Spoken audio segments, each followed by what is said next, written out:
သက်20ကျော်အရွယ်ကဘဝမှာခက်ခဲတဲ့ chapter တစ်ခုလို့ခန်းစားမိနေလားသင်ကအရင်ကလိုမိဘပေါ်မှာအကုန်မီခိုနေရမယ်တင်းနေကျော်အရွယ်လည်းမဟုတ်တော့သလိုလူကြီးလုံးလုံးလည်းမဖြစ်သေးဘူးလေဒီလိုအသက်အရွယ်မှာကိုဘေးနာလူတွေကမတူတဲ့အရာတွေအများကြီးကိုလုပ်နေကြရပေါ့နော်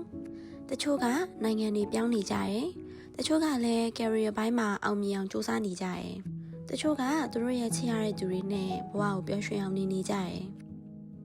တချို့ကလည်းသူတို့ရဲ့ဘဝသူတို့ရဲ့ရည်မှန်းချက်သူတို့ရဲ့အိမ်မက်တွေကိုအခုထိအဖေရှာနေရတော့မယ်ပေါ့နော်။